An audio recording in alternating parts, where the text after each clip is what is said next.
नमस्कार सभी को, स्वागत है आप सभी का हमारे YouTube चैनल पे। बेटा लास्ट क्लास जो हमारी हुई थी, हमने बेटा लास्ट वीडियो में डिस्कस किया था प्राइमरी एक्टिविटीज़ के बारे में। और प्राइमरी एक्टिविटीज़ को बेटा मैं जोड़ता हूँ प्रकृति से, नेचर से। ठीक है, अब क्या है, देखो नेचर से, प्रकृति से मैंने कुछ ले लिया।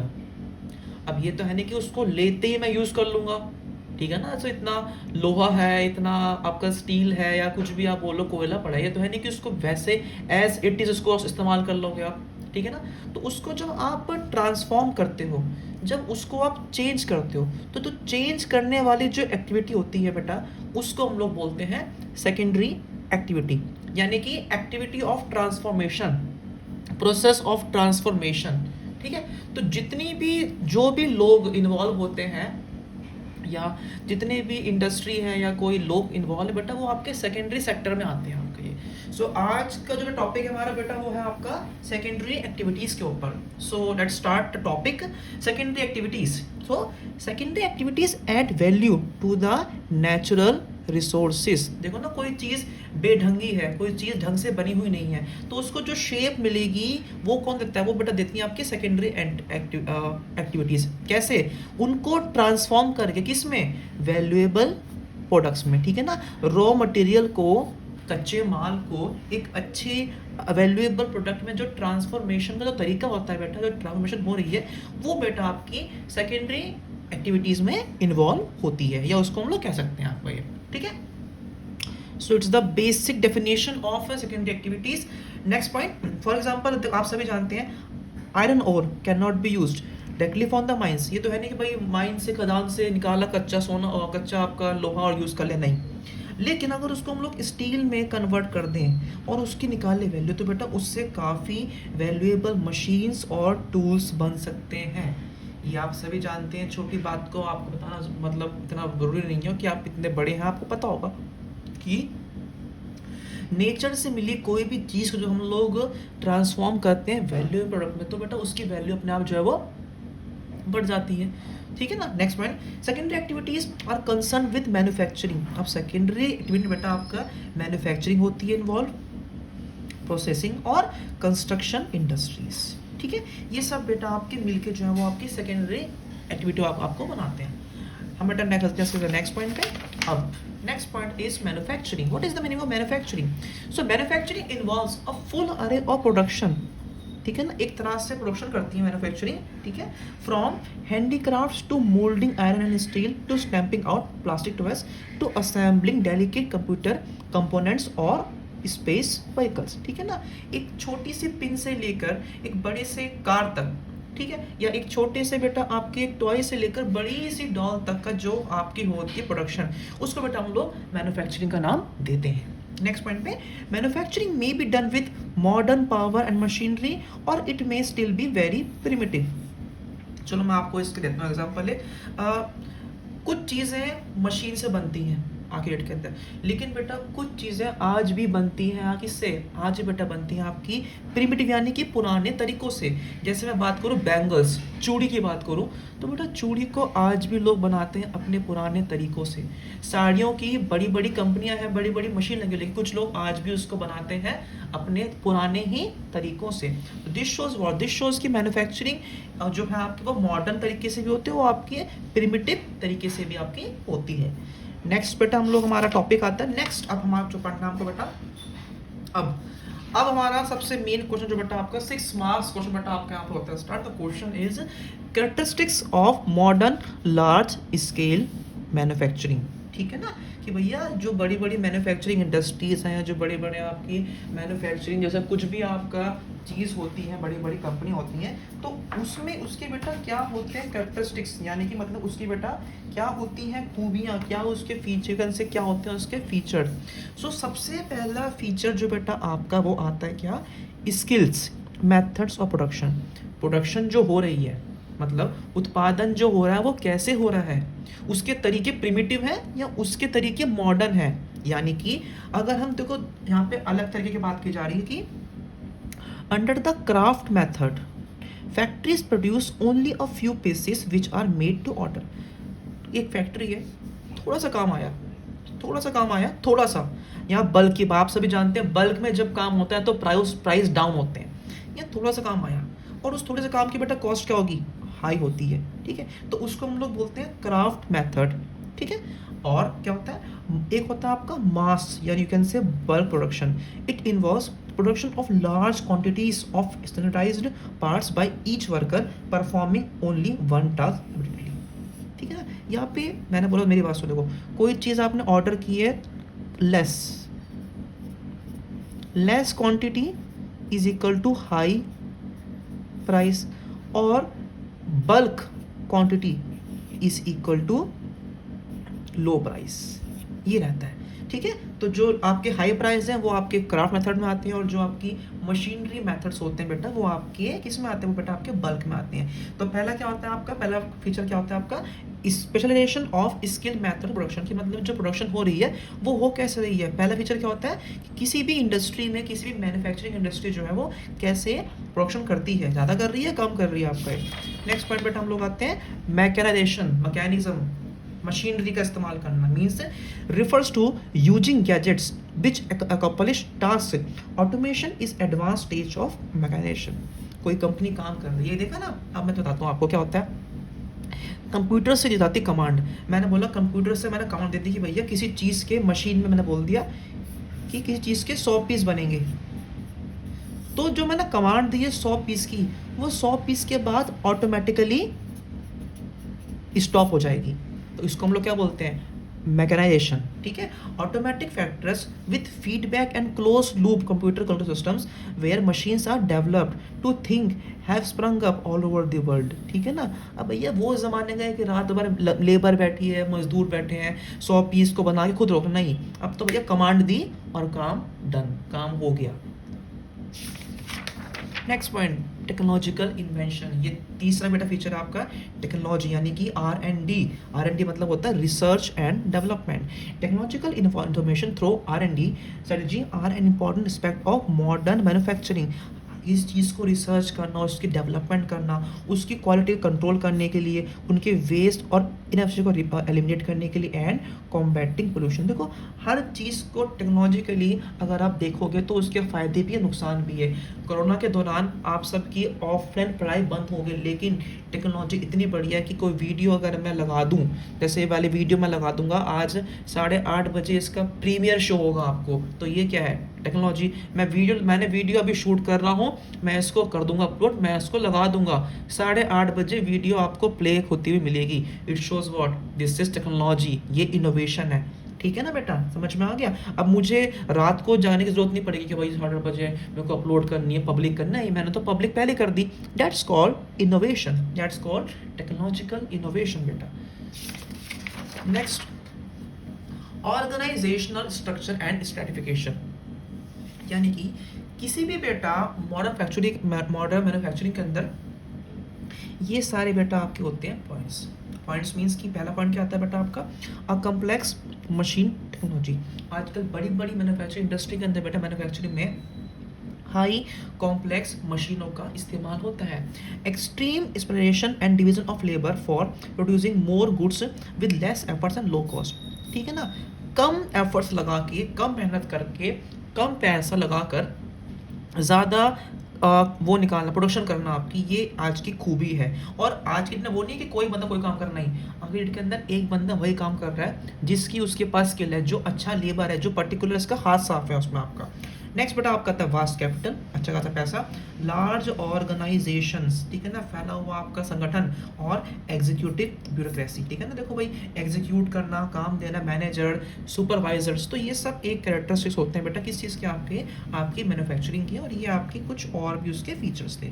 तो ये बेटा हम लोगों ने टॉपिक पूरा पढ़ लिया। क्वेश्चन बेटा आपका 4 मार्क्स में या 6 मार्क्स में आता है कि व्हाट आर द कैरेक्टरिस्टिक्स और फीचर्स ऑफ मैन्युफैक्चरिंग, ये हम लोग पढ़ चुके हैं। अब अगला सवाल बेटा हमारे यहाँ पर ये आता है कि जब भी कोई अब कभी एक चीज़ देखी आपने कि क्या मैन्युफैक्चरिंग किसी एक स्टेट में है, क्या मैन्युफैक्चरिंग इंडस्ट्री जो होती है बेटा वो हर स्टेट में 5-5 है, या मैं बोल सकता हूँ कि क्या वो इवनली डिस्ट्रीब्यूटेड है। आपका सब जवाब क्या होगा, नहीं। क्यों? क्योंकि बेटा इंडस्ट्री जब लगती है, मैन्युफैक्चरिंग इंडस्ट्री जब लगती है बेटा तो बहुत सारे फैक्टर्स देख के लगती है, कहीं पर लगा सकते नहीं हो आप। ये कोई मोमोज की दुकान नहीं है कि कहीं पर लगा दी और चल जाएगी। ये एक इंडस्ट्री है जहाँ पे लाखों करोड़ों का व्यापार होगा और उसके लिए बहुत सारे फैक्टर्स ध्यान में रखकर काम करना होगा। तो नेक्स्ट टॉपिक बेटा जो आपका वो ये कहा जा रहा है कि अनइवन ज्योग्राफिक डिस्ट्रीब्यूशन। ठीक है, so major concentration of modern manufacturing have flourished in few number of places. देखो जितनी बड़ी बेटा बड़ी बड़ी हम इंडस्ट्री की बात करें तो अगर हम पूरे वर्ल्ड में देखें तो पूरे वर्ल्ड में सिर्फ 10% लैंड पर इंडस्ट्री है। 10% कर, उससे भी कम होगा, उससे ज़्यादा है ही नहीं। दिस शोज व्हाट कि भैया ये इवनली डिस्ट्रीब्यूटेड नहीं है। ठीक है ना, ये इवनली डिस्ट्रीब्यूट। फॉर एग्जांपल हमारे इंडिया के जो आपके अगर हम यूएस की बात करें तो बेटा यूएस का जो राज्यसभा है वो भी अनइवन नहीं है, सबको उन्होंने दो बांट रखा है। तो वैसे बेटा ये भी आपका अनइवन इवन नहीं है, ये बेटा क्या अनइवन है कि किसी जगह पर तो बहुत सारी इंडस्ट्री है। तब भी ध्यान रखना कि हम दिल्ली की बात करें, दिल्ली में 2 इंडस्ट्रियल एरिया मुझे पता है, एक आपका है मायापुरी इंडस्ट्रियल एरिया और एक आपका बवाना इंडस्ट्रियल एरिया। तो किसी पर्टिकुलर प्लेस पर ही होती है इंडस्ट्री, हर जगह पर बेटा आपकी इंडस्ट्री नहीं होती है। ठीक है ना बेटा, ये आपको कह रहे हैं। और ऐसा भी होता है कि किसी मैंने सपोज किया किसी खेत पर अगर हम बात करें कि किसी खेत पर अगर 5 से 10 लोग काम करते हैं और अगर उसी जगह पे हम लगाते हैं एक बड़ी इंडस्ट्री खड़ी करते हैं तो उस पर 500 लोग भी काम कर सकते हैं। तो ये एक जस्ट फैक्ट है, आपको पढ़ना होता है। ठीक है, इंडस्ट्रीज जो है बेटा वो अपना प्रॉफिट कैसे बनाती हैं, कॉस्ट को रिड्यूस करके। और कॉस्ट रिड्यूस कैसे होती है ये आप पढ़ोगे फैक्टर्स की। जिस जगह पे इंडस्ट्री है वहाँ पे लेबर अच्छी है नहीं, अगर लेबर अच्छी है तो कॉस्ट अच्छी मिलेगी। ठीक है ना, अगर आपका और आपका सामान भी अच्छी क्वालिटी होगा। अगर आपका एरिया में आपके आसपास छोटी मोटी इंडस्ट्री है जो आपको छोटा मोटा सामान सप्लाई कर रही है तो भी कॉस्ट मिलेगी। क्यों? क्योंकि सामान को लाने जाने के अंदर जो ट्रांसपोर्टेशन कॉस्ट लगती है बेटा वो भी काफ़ी मैटर करती है, एक एक खर्चा मैटर करता है आपका। Industry should be located at points where the production cost are minimum. समझे आप लोग? प्रोडक्शन मतलब उत्पादन की जो लागत है, मतलब कोई चीज़ करने के लिए जो हमको चाहिए पैसा, वो पैसा कम से कम होता है तभी आपका प्रॉफिट जो है वो बढ़ता है। अब बेटा आपको इंडस्ट्री कहीं पे सेट करनी है, आप लोगों को कहीं पे इंडस्ट्री लगानी है तो इंडस्ट्री लगाने के समय आप कौन कौन से फैक्टर्स देखोगे, आपको क्या क्या ज़रूरत पड़ेगी वहाँ देखने की। तो बेटा आपको यहाँ पर ये पढ़ना है। क्वेश्चन ये वाला क्वेश्चन बहुत ज़रूरी है। So access to market. Market ये संडे मार्केट नहीं है, मंडे मार्केट नहीं है, ये मार्केट है। Market means where buyers meet sellers, economic term में बोलते हैं बेटा इसको, जहाँ पे बेचने वाले मिलते हैं खरीदने वाला। So the existence of a market for manufacture goods is the most important factor in the location of industry. भैया जो सामान बना रहे हो उसको बेचने के लिए अच्छी मार्केट है या नहीं है, ये ऐसे ही बनाए जा रहे हो। ठीक है ना, आज की डेट में अगर आज के टाइम पे कोई आपको वो तार वाला मोबाइल फ़ोन देगा तो कोई यूज़ करोगे आप? नहीं, क्योंकि अब ज़माना है स्मार्टफोन्स का आपका है। Market means people have a demand for these goods and also have a demand for these goods and also have the purchasing power. ठीक है ना, कि चीज़ की डिमांड अगर कर रहे हैं लोग तो उसको खरीदने की उनकी पावर होना चाहिए एंड वो उसको to be sell at purchase from the sellers at a place. किसी पर्टिकुलर प्लेस पे किसी पर्टिकुलर प्राइस पे अगर आप कोई सामान बेच रहे हो, उसकी डिमांड है मार्केट में, तो आप उसकी मैन्युफैक्चरिंग करोगे, उसकी इंडस्ट्री लगाओगे। फॉर एग्जांपल अभी इन दिनों मास्क की इंडस्ट्री काफ़ी फैल गई है, मास्क का सेक्टर बढ़ गया है। इसकी डिमांड है तभी तो फैल रही है, अगर इसकी डिमांड ही नहीं होगी तो क्या फैलेगी? नहीं। तो मार्केट में इस समय डिमांड है किसकी? मास्क की। तो मास्क की मैन्युफैक्चरिंग अब आपकी बढ़ गई है। ठीक है, सो पहला पॉइंट बेटा क्या होता है आपका? Access to market. ठीक है, मार्केट की डिमांड होती है आपके। नेक्स्ट बेटा इसमें जरा एक और चीज़ का एक और पॉइंट इसको हम लोग नेक्स्ट पॉइंट पहले पढ़ें कि जैसे हम बात करें the develop regions for example north USA, Japan and Australia provide large global markets as the purchasing power of people very high. India में ही आईफोन महंगा बिकता है, इन कंट्री में धक्के खाता, धक्के मतलब ऐसे भरा रहता है। क्यों? क्योंकि इन कंट्रीज़ की जो परचेजिंग पावर है वो काफ़ी अच्छी है, यहाँ पे एक अच्छी मार्केट है, यहीं पे इनका इंडस्ट्रियल बेस रहता है आपका। Next point, the densely populated regions of South Asia also provide large markets. आपसे भी जानते हैं चीन से बहुत सी कंपनी ने अपने प्रोडक्शन बिट हटा ली हैं और चाइना से हट के वो इंडिया में आने वाले हैं। Some industries such as aircraft manufacturing have a global market. The arms industry also has the global market. इन सब चीज़ों की बेटा मार्केट बहुत बड़ी है और ये अब जो आपकी वो काफ़ी एक्सपेंड भी अपने आप को करे जा रही हैं आपके। तो आई होप बेटा आपको ये पहला पॉइंट समझ में आ गया। नेक्स्ट बेटा क्या होता है, access to raw material.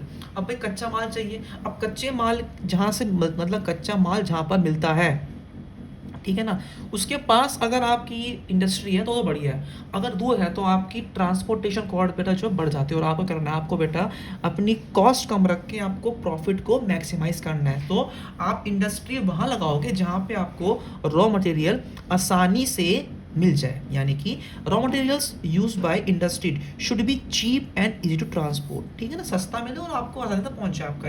Industries based on cheap bulky and weight losing materials are located close the sources of raw material, ठीक है ना, कि भाई ये बड़ी बड़ी इंडस्ट्री वहीं लगती हैं जहाँ पे ये बिल्कुल रॉ मटेरियल्स के बिल्कुल नज़दीक होती हैं। For example steel industry, sugar and cement industries. Perishability is a vital factor for the industry to be located closer to the source of raw material. Next point पे agro processing and dairy products are processed close to the source of farm produce और milk supply, ठीक है ना भाई। अब देखो भैया, अब जो आप डेली की नीड्स होती है हमारी दूध ब्रेड के लिए भी तो आसपास ही लगती है इंडस्ट्री, थोड़े कहीं दूर लगा रहे तब तक हमारे पास आएगा सामान, तब तक वो बिल्कुल खराब हो जाता है। Next point, access to labour supply. Industry जहाँ लगा रहे हो वहाँ पे लेबर सप्लाई कैसी है, ठीक है, वहाँ पे स्किल्ड लेबर है या नहीं है, यानी कि it is an important factor in the location of industry. Some types of manufacturing still require skilled labor. Increasing mechanization, automation and flexibility of industrial process have reduced the dependence of industry upon the laborers. जब से technology आई है तब से labour के ऊपर depend रहने वाला काम कम हो गया, लेकिन बेटा मशीन को ऑपरेट करने के लिए भी लेबर चाहिए और वो भी स्किल्ड लेबर हमें चाहिए होती है, कोई भी एरी गरी नहीं, स्किल्ड लेबर चाहिए होती है हम काम में। Next point, access to source of supply. अब एनर्जी, अब भैया इंडस्ट्री लगा रहे हो वहाँ बिजली है नहीं है, बिजली का तो काम होगा ही नहीं है, लेबर भी चाहिए, लेबर को भी भैया थोड़ा चाहिए होता है, लाइट वेट भी। तो industries which use more power are located close to the source of the energy supply such as the aluminium industry. Aluminium industry के लिए आपको चाहिए होती है एनर्जी, एनर्जी आपके लिए बहुत बहुत जरूरी है। पहले की बात करें, coal was the main source of energy, today hydro electricity and petroleum are also important sources of energy for many industries. पहले सिर्फ कोल था, अब आपका ये भी इंडस्ट्री आपके लिए काफ़ी महत्वपूर्ण साबित हो जा रही है आपकी। Access to transportation and communication facility. भाई जहाँ पे इंडस्ट्री है वहाँ की सड़कें अच्छी हैं नहीं, वहाँ पे ट्रांसपोर्टेशन है नहीं, या ऐसी दुनिया की बिल्कुल दूर जा रखा है। कभी सुना कि पहाड़ों पे कोई इंडस्ट्री होती नहीं, क्योंकि पहाड़ों पे ट्रांसपोर्टेशन का काम बहुत मुश्किल होता है वहाँ पे रिसीव करना आना। So speedy and efficient transport facilities to carry raw materials to the factory and to move, ठीक है, पहले कच्चा माल फैक्ट्री लेके आना, फिर उस कच्चे माल को लेके जाना कहाँ पे, मार्केट में। ये एक इंडस्ट्री के लिए बहुत महत्वपूर्ण चीज़ होती है। The cost of transport plays an important role in the location of industrial units, ठीक है ना, ट्रांसपोर्टेशन की भी लगती है भाई, कोई फ्री में तो करेगा नहीं आपका मान यहाँ से वहाँ, ठीक है। Western Europe and eastern north America have a highly developed transport system. Western countries की बात अलग है यार, उनकी तो बात ही मत करो, वो तो काफ़ी डेवलप होती हैं। अब कम्युनिकेशन की बात करें, communication is an also important, जो बेटा लोगों से वार्तालाप करना भी तो ज़रूरी है भैया। कहीं इंडस्ट्री खोल दी, नेटवर्क ही नहीं आते, क्या बात करोगे, क्या सप्लाई करोगे, क्या आप डील करोगे। नेक्स्ट बेटा, जहाँ पे आपकी वो है इंडस्ट्री, वहाँ की गवर्नमेंट की पॉलिसीज़ आपको फेवर करती नहीं करती हैं। सो क्योंकि government adopts regional policies to promote balance economic development. बेटा गवर्नमेंट भी पॉलिसी बनाती है हर एक चीज़ को देख के, कहाँ पे क्या होगा बेटा, यहाँ पे क्या नहीं होगा आपका। ये नेक्स्ट पॉइंट था। और लास्ट पॉइंट बेटा क्या आता है आपका कि एक्सेस टू एग्लोमरेशन इकोनॉमीज, यानी कि लिंक बिटवीन इंडस्ट्री। देखो आप सुनो मेरी बात, मैंने बोला, मैंने सिंपल सी बात कर लिया, कोई बड़ी सी इंडस्ट्री है, कोई भी इंडस्ट्री, कोई भी, चाहे वो आपकी सेल फोन की इंडस्ट्री ले लो, चाहे आपकी मोटर बाइक की है, चाहे कार की है। अब कार की बड़ी इंडस्ट्री के लिए आपको सामान चाहिए बड़ा बड़ा, लेकिन जो छोटे छोटे होते हैं सामान, अगर आप इंडस्ट्री यहीं पे खोल रहे हो, जहाँ पर इंडस्ट्री खोल रहे हो, वहाँ पे अगर छोटी छोटी इंडस्ट्री होंगी जो आपको छोटा छोटा माल सप्लाई करेंगी, वो तो चाहोगे ना आप, नहीं तो ये बेटा एक पिन भी कभी कभार बहुत काम ख़राब कर देती है। तो भाई जब भी कोई बड़ी इंडस्ट्री सेटअप होती है तो वो अपने आसपास देखती है कि छोटी छोटी इंडस्ट्री है नहीं है, क्योंकि वही छोटी छोटी इंडस्ट्री उनको छोटा छोटा सामान देकर बड़े काम करने में हेल्प करती हैं। So many industries benefit from nearness to a leader industry and other industry. ठीक है ना भाई, देखो काम चलता है, सही है। These benefits are termed as agglomeration economies. ठीक है, savings are derived from linkages with exist between different industry. Chemist की शॉप सबसे अधिक कहाँ मिलेंगे आपको? हॉस्पिटल्स के बाहर। ठीक है, अंडे वाले दुकान खोलते हैं आपको जिम के बाहर। ठीक है ना बेटा, आपका स्कूलों के आसपास आपको एक स्टेशनरी शॉप मिलेगी मिलेगी। क्यों? क्योंकि ये तीनों चीज़ें बेटा आपस में क्या है, लिंक होती हैं। तो यही था बेटा, ये बेटा हमारा पार्ट 1 है, थोड़ा लंबा हो गया बट सारा चैप्टर जो है बेटा आपके लिए बहुत ज़रूरी है, आपको पढ़ना पड़ेगा ढंग से।